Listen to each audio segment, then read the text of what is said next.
Hello student, I am Pankaj Singh, assistant professor, government college D. आज का हमारा टॉपिक है बीए पार्ट फर्स्ट का सेकंड चैप्टर, जिसका नाम है राजनीति विज्ञान का आधुनिक दृष्टिकोण। इसमें शुरुआत में हम देखते हैं आधुनिक दृष्टिकोण में क्या है, यानी यथार्थ, और क्या होना चाहिए, उसको हम क्या बोलते हैं, आदर्श।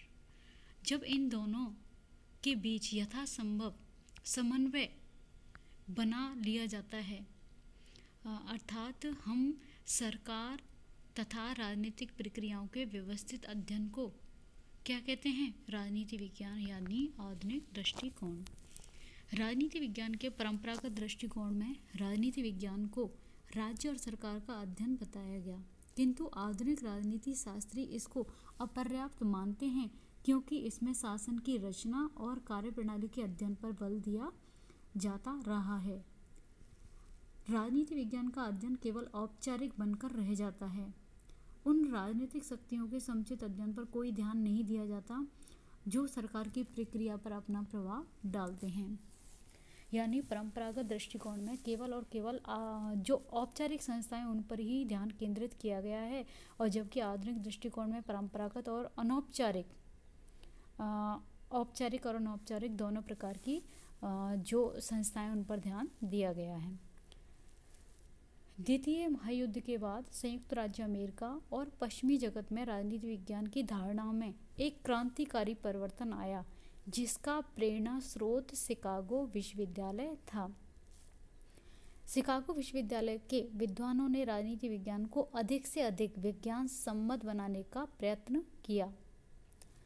चार्ल्स मेरियम के नेतृत्व में राजनीति शास्त्रियों के एक समूह ने राजनीति विज्ञान को समाजशास्त्र, मनोविज्ञान, दर्शन, अर्थशास्त्र एवं मानव शास्त्र जैसे समाज विज्ञानों के निकट लाने का हर संभव प्रयत्न किया।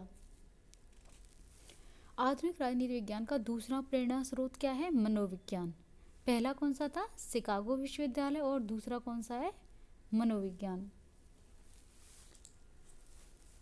1905 में अमेरिकन पॉलिटिकल साइंस एसोसिएशन की स्थापना के साथ और उसके द्वारा राजनीतिक संस्थाओं के संबंध में तथ्यों के संग्रह, संयोजन, वर्गीकरण को दी जाने वाली प्रेरणा के परिणाम स्वरूप राजनीति विज्ञान ने अपने विकास के आधुनिक युग में क्या किया, प्रवेश किया। द्वितीय विश्व युद्ध से लेकर आज तक राजनीति विज्ञान के विकास को दो भागों में बांटा जाता है।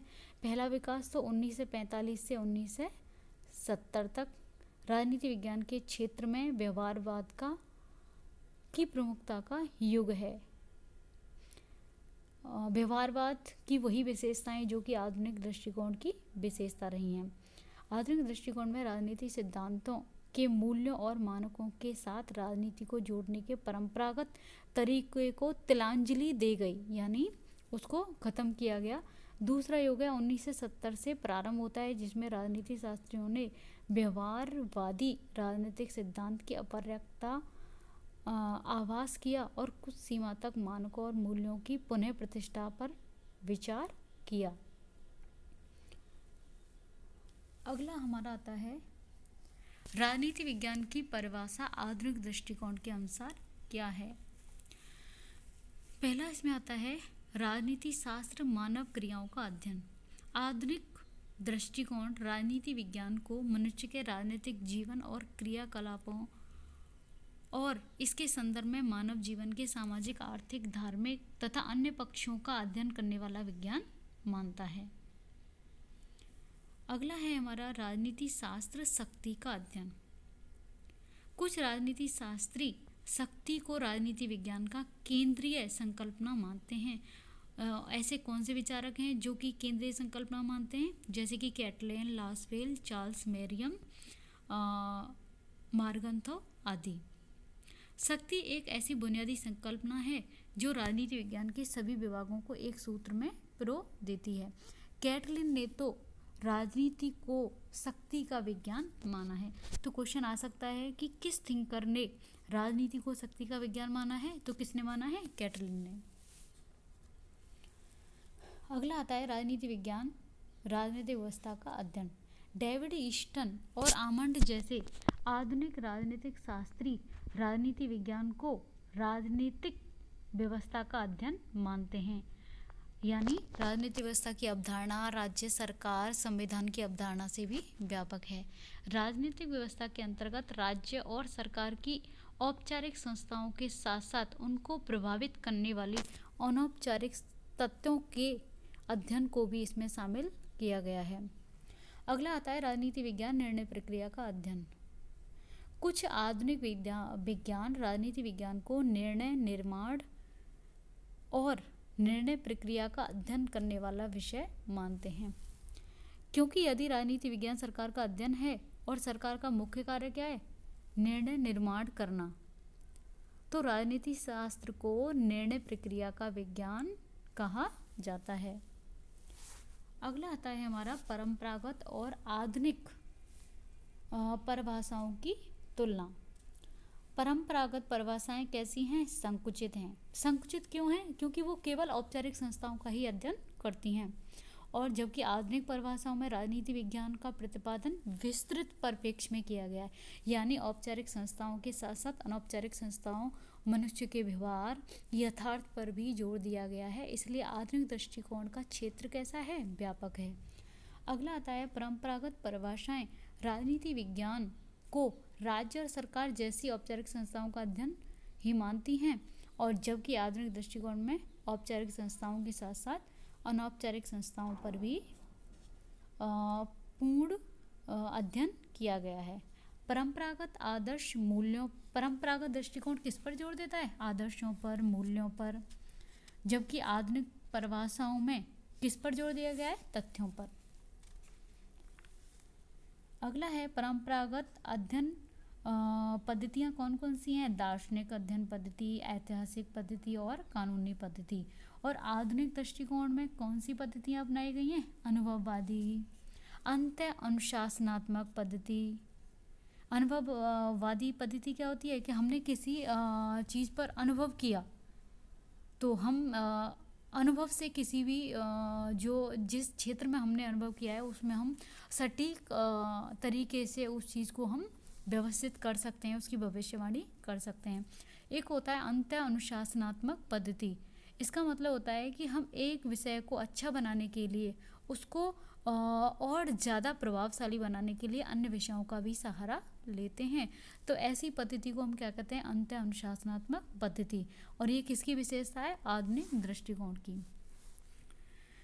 अगला आता है हमारा आधुनिक दृष्टिकोण के अध्ययन के क्षेत्र। इसमें पहला है मानव के राजनीतिक व्यवहार का अध्ययन। आधुनिक दृष्टिकोण के अनुसार राजनीति विज्ञान के अध्ययन क्षेत्र में मुख्यतः मानव का राजनीतिक व्यवहार आता है, किंतु मानव के राजनीतिक व्यवहार को राजनीतिक कारकों के साथ ही अनेक गैर राजनीतिक कारक भी प्रभावित करते हैं। यानी मानव के राजनीतिक व्यवहार को यथार्थ एवं सही रूप में समझने के लिए यह जरूरी है कि राजनीति विज्ञान के अध्ययन क्षेत्र में उसकी उन राजनीतिक एवं गैर राजनीतिक भावनाओं, मान्यताओं, शक्तियों का भी अध्ययन सम्मिलित किया जाए जो व्यक्ति के राजनीतिक व्यवहार को प्रभावित करते हैं और निर्धारित करते हैं। अगला आता है विभिन्न अवधारणाओं का अध्ययन। आधुनिक दृष्टिकोण का मुख्य रूप से शक्ति, सत्ता, प्रभाव, नियंत्रण तथा निर्णय प्रक्रिया आदि से संबंधित विज्ञान है। अतः इसके अध्ययन क्षेत्र में इन सब अवधारणाओं का वैज्ञानिक अध्ययन भी सम्मिलित है। अगला आता है सार्वजनिक समस्याओं के संदर्भ में संघर्ष व सहमति का अध्ययन। सार्वजनिक समस्याओं का अर्थ उन समस्याओं से है जो संपूर्ण समाज अथवा उसके बड़े भाग को प्रभावित करती हैं। इसी कारण इन समस्याओं को राजनीति का अंग माना जाता है और उनका अध्ययन राजनीति विज्ञान का अध्ययन विषय बन जाता है। अगला आता है हमारा परंपरागत व आधुनिक दृष्टिकोण में अंतर। तो इसमें पहला अंतर आता है काल का अंतर। राजनीति विज्ञान के अध्ययन क्षेत्र से संबंधित परंपरागत दृष्टिकोण मुख्यतः द्वितीय विश्व युद्ध से पूर्व लगभग सर्वमान्य था। यानी द्वितीय विश्व युद्ध से पूर्व कौन सा दृष्टिकोण पूरे विश्व पर हावी था? परंपरागत दृष्टिकोण। और द्वितीय विश्व युद्ध के पश्चात आधुनिक दृष्टिकोण का विकास हुआ है और वो ज़्यादा लोकप्रिय हुआ है द्वितीय विश्व युद्ध के बाद। अगला आता है स्वरूप में अंतर। परंपरागत दृष्टिकोण के अनुसार राजनीति विज्ञान में राज्य सरकार राजनीतिक संस्थाओं के संगठन तथा व्यक्ति या उसके परस्पर संबंधों का अध्ययन भी वैधानिक पद्धति से किया जाना चाहिए। और आधुनिक दृष्टिकोण में राजनीति विज्ञान के अध्ययन क्षेत्र में व्यक्ति के राजनीतिक व्यवहार का अध्ययन किया जाना चाहिए तथा समस्त राजनीतिक संस्थाओं का अध्ययन भी व्यवहारवादी दृष्टिकोण से किया जाना चाहिए।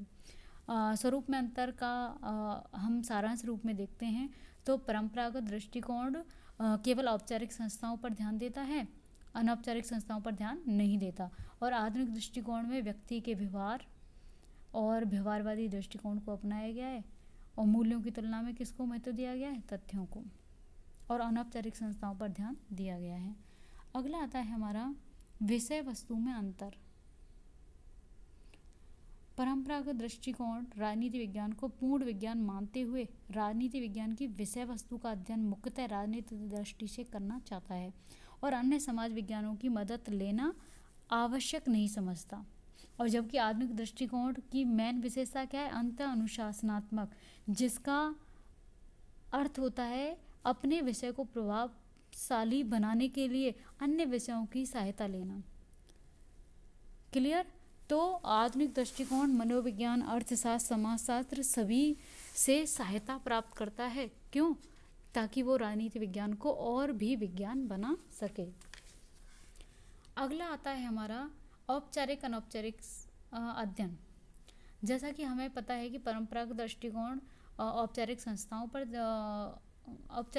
पर ध्यान देता है और आधुनिक दृष्टिकोण अनौपचारिक अध्ययन पर अपना जोर देता है। अध्ययन पद्धतियों में अंतर।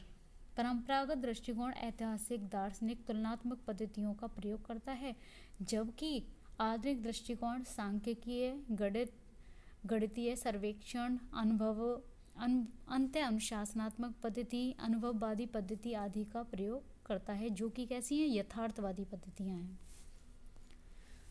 अगला आता है राजनीति विज्ञान में आधुनिक विकास। द्वितीय महायुद्ध के पश्चात संयुक्त राज्य अमेरिका तथा पश्चिमी जगत में राजनीति विज्ञान की धारणा में एक क्रांतिकारी परिवर्तन हुआ, जिसमें चार्ल्स मेरियम ने अपने ग्रंथ new aspect of political science में इस बात का संकेत कर दिया था कि राजनीति के अध्ययनकर्ताओं को एक नए मार्ग को क्या करना चाहिए, अपनाना चाहिए, क्योंकि राजनीति सिद्धांत ऐसी शक्तियों के संपर्क में आ गया है जो कि कालांतर में उसकी प्रक्रिया को मूलतः संशोधित कर देंगी। 1925 में चार्ल्स मेरियम की जब बुक आई थी तब भी उसे अपेक्षित प्रगति नहीं मिली थी।